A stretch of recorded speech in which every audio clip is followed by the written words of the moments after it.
Hello, everyone. Welcome to the experiment of the year. I'm Marcelo Russo. I'm the co founder and CEO of Fri3nds Agency. I'd like to welcome you all to the first episode of Chillin Skills, an agency journey. But before I go too far, I bet you're wondering, why is this an experiment? Well, I never done content myself before, and now I'm committing in front of y'all to be releasing one episode of this series per month until the end of the year. But wait, that's not all of it. This series will go out on all of your podcast places and email, and well, YouTube for this video. So here's how it's going to look. And well, I'll have this format for as long as it's possible for me to maintain it. It's going to have three parts. We're going to look back, we're going to focus on the now, and lastly, the idea space. Sometimes, like today, we'll have a few bits about the history of Fri3nds. We are starting in year 4, after all. In this segment, we'll look back into last month's highlights. Since this is the first segment we'll do ever, I thought I should do one that starts from at least the earlier of this year. During the early days, as we transitioned from just being a ragtag of people helping freelancers and agencies to the company that we are today, I gotta be honest, we actually had it easy. We hit our stride really early on. This allowed us to define our culture, way of working, the quality of our deliverables, all pretty much almost from day one. For the first 2 years, we grew like crazy, 85%. Don't get me wrong, it was super fun and stressful. Then, in December 2023, we started to see the effects of a soft landing recession. In a matter of weeks, basically, we've lost 35% of our top line revenue. And due to various things, right? From projects pausing to leads going cold and, big projects cutting their budgets. This was nothing new for my best friend and my co-founder, Esteban. We are both born in Argentina. And for those who don't know, it's kind of tough to get a business going there. And we were most certain that Fri3nds was not going to fail. So it was back to basics for us. We sell the shit out of Q2 to minimize the impact. And luckily we did. But it came with other set of issues. Can you guess what? I'll hear you in the comments. Organization and EOS. One of my early thoughts about how I wanted to run my company or how it wanted to be was inspired by Tony Hsieh, the founder of Zappos, and his book, Holacracy. When the team is small and the founders are part of the actual execution of the projects, the roles are super fluid. But when you look at this at scale, 4 years later, 19 people later, we need to effectively empower the team so we can live in our zone of genius. And basically, also from my past lives, I know about traction, get a grip from Gino Wickman. And for those who don't know, Gino popularized the Entrepreneurial Operating System, and it seems to be a perfect fit for our organization at our size. If you don't know what the EOS is, basically it's a system that when implemented in an organization, it helps the leaders run better businesses, get better control, have a better life balance, and gain more, traction, with the entire organization advancing together as a healthy, functional, cohesive team. When it was time to bring EOS to Fri3nds, choosing the right path of implementations and rollout was critical. It's like building a plane when you're flying. Our past experiences with implementators weren't exactly great, so we wanted to choose, and we chose the self-implementation route.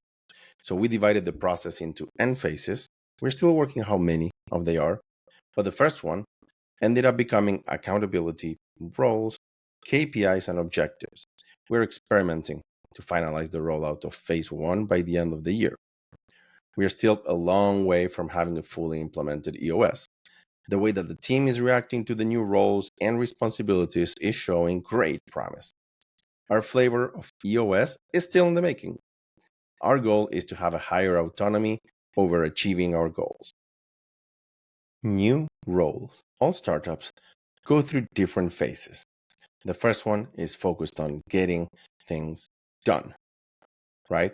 That's where roles and responsibilities not really matter.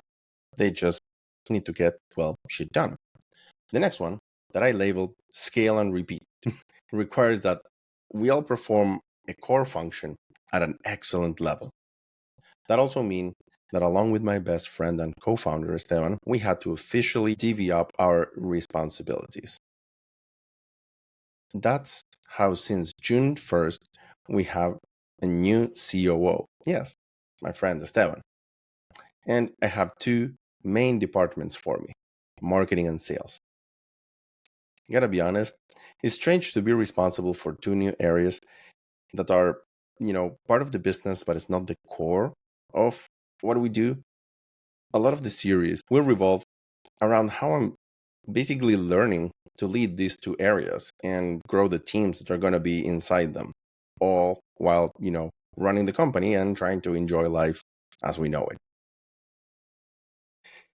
This is the first time in my life that I have to learn and lead at the same time on my own time.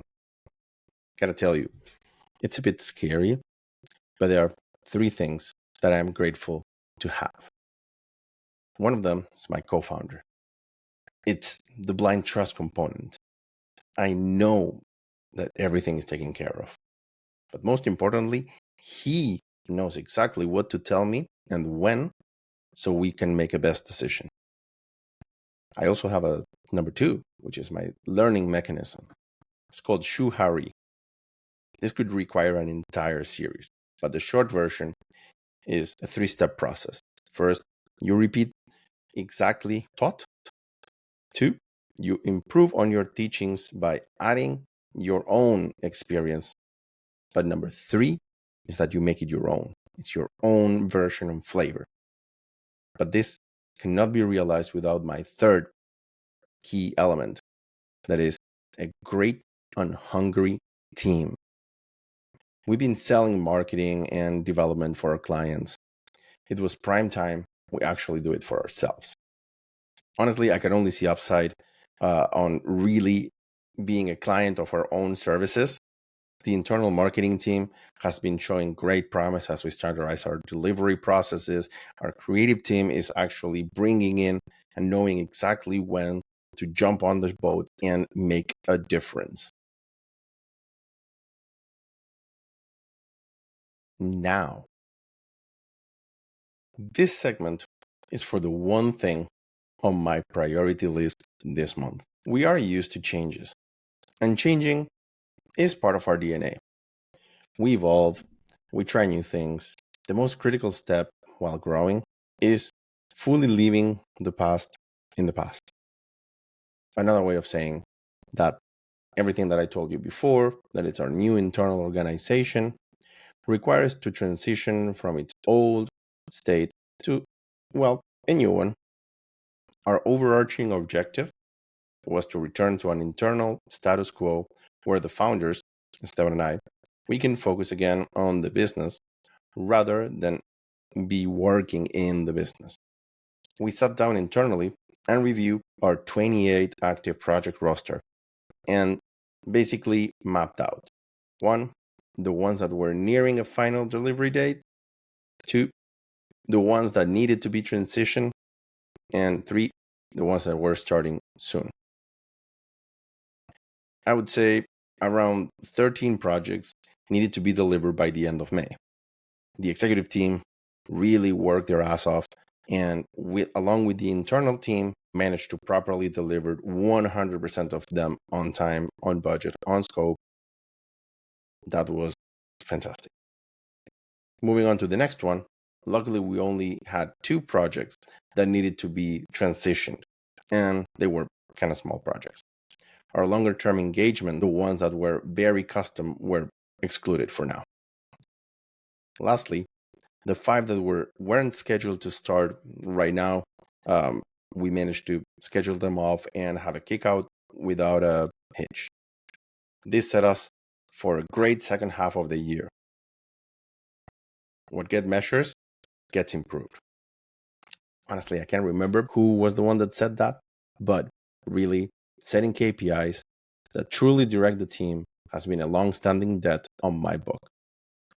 We manage forever our team by objectives, but they were always either clients' objectives or talent objectives. We were a bit more flexible, but we recognize the value of focusing during 2023. So we aim to have everyone responsible for only one KPI. I believe that singular focus will allow greater decision making from the management team to every one of the developers and designers being part of our team today. I believe that hopefully I'll hear about more happy customers and happy teammates. This is the idea space section. Was I saying section or segment? Well, you'll have to forgive me. In this section, I'll talk about something that's been running around my head this last month or this past month. Warning, it won't always be something trendy or cool like AI or automations or anything super awesome that it's out there. So for this time, I'm going to tell you that about 3 weeks ago, I stumbled again upon the book ShapeUp from the Basecamp co-founder Ryan Singer. Well, I was basically researching better or different ways to ship products that we want to develop to.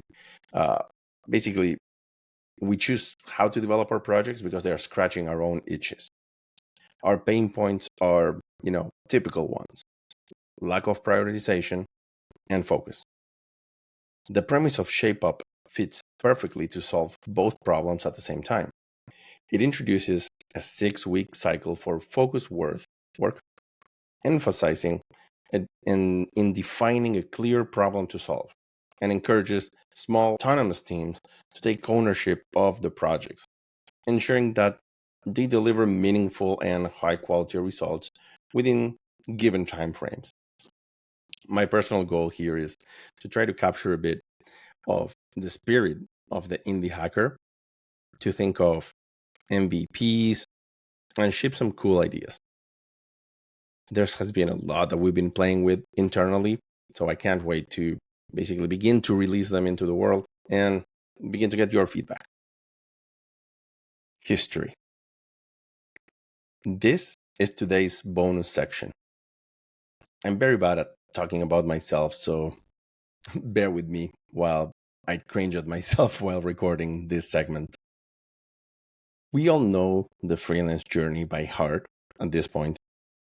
Some countries are great for this type of business, others not so friendly. Argentina luckily falls right in the middle of it. What doesn't fall right there, their currency. That's how this story starts. 2013 found me already in my 8th year as part of the workforce, and at that time I was product manager for a small startup near my house. Commute was nice, and the team was honestly fantastic. My freelance gig of staffing people to tech projects was okay too. It was great to make good contacts with people in the US. But the most important to me was, at that point, I had a vacation plan for March 2014 to Florida with 4 of my best friends. It was going to be my first time in the USA. All was good, At that point, life was good. On Monday, June 3rd, we got the news that the Argentinian peso lost, I would say, about 42% of their value year over year. And this triggered a domino effect to the country as well as my life. All of my freelance contracts defaulted or executed the termination clause. The startup was beginning to have problems closing sales and having too much churn when, the inevitable layoffs started. With everything becoming more expensive by the day and beginnings to see signs that my job security was not so secure, you start to do the obvious things. You cut on expenses. But after the big trimming basically was done, I was faced with a simple question. I still needed to trim more. Should I cancel the trip and save the money? That would have been logical, but I said no. I decided to place a bet on myself, knowing basically nothing. It was an full open playing field, what lies ahead. And now looking back, it was the best decision I made. Thank you so much for reaching this far. That's it. That was the end. Tune in every last Monday of the month for another episode of Chillin Skills. If you like any of the versions that I published, written down over your email, here about on YouTube or on a Spotify or wherever you're listening, just let me know. I'll always welcome your notes and feedback. And that's it for now. This was Chillin Skills, an agency journey, and I'm your host, Marcelo Russo. I'll see you in a month.